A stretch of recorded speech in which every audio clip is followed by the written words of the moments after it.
Selamat pagi anak-anak ibu yang terkasih. Ibu senang hari ini kita masih bisa belajar meskipun melalui daring. Nah, hari ini kita akan belajar mengenai kerendahan hati. Apa itu kerendahan hati dan bagaimana ciri-ciri orang yang rendah hati? Bahan Alkitabnya dari 1 Petrus 5 ayat 5b. Ditulis di situ, dan kamu semua rendahkanlah dirimu seorang terhadap yang lain. Nah, merendahkan diri ini anak-anak artinya adalah rendah hati.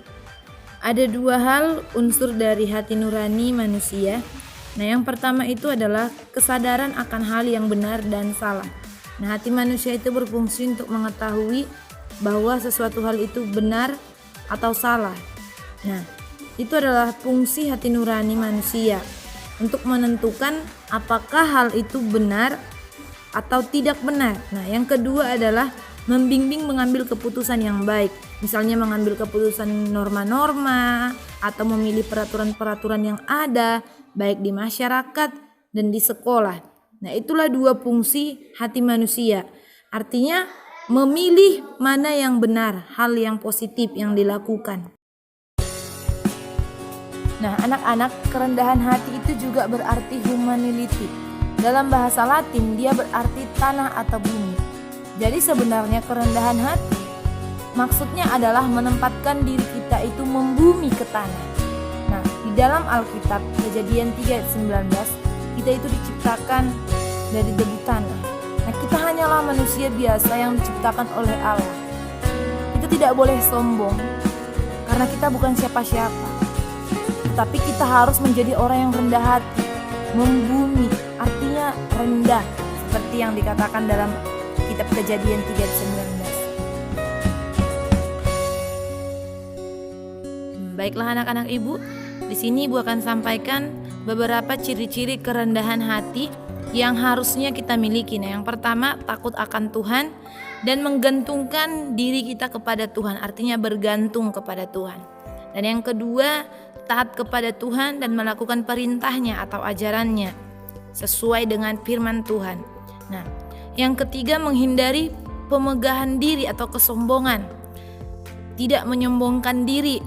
Nah, yang keempat, menghargai kelebihan orang lain, mengakui kelebihan orang lain. Dan yang terakhir adalah menyadari kelemahan dirinya sendiri. Kita harus sadar bahwa kita juga manusia yang memiliki kelemahan diri. Nah, sehingga itu yang membuat kita terus belajar, terus mau berserah kepada Tuhan, dan kita semakin rendah hati di hadapan Tuhan, dan kita juga semakin rendah hati kepada sesama kita. Kita harus terus berserah kepada Tuhan. Kita tidak boleh sombong karena apapun yang bisa kita lakukan bukan karena diri kita sendiri, melainkan karena Tuhan. Kenapa kita harus rendah hati? Nah, karena kerendahan hati adalah ajaran Yesus. Yesus sendiri menjadi teladan bagi kita supaya kita menjadi orang-orang yang merendahkan hati. Yesus sendiri mengajarkan supaya kita tidak menjadi orang sombong. Dalam Lukas pasal yang ke-18 ayat 9 sampai 14, di kitab Yohanes bahkan Lukas 14 ayat 7 sampai 11. Di situ jelas-jelas bahwa Yesus menjadi teladan bahwa kita harus menjadi orang yang rendah hati, anak-anak ibu yang terkasih. Maka kesimpulan dari materi kita hari ini adalah sebagai remaja Kristen, jadilah remaja Kristen yang memiliki kerendahan hati.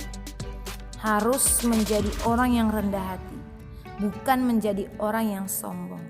Nah, anak-anak, kalian menjadi remaja Kristen harusnya memiliki kerendahan hati, mencontoh atau meneladani Yesus sebagai teladan kerendahan hati kita. Sampai di sini materi kita hari ini. Selamat belajar. Tuhan Yesus memberkati. Salam.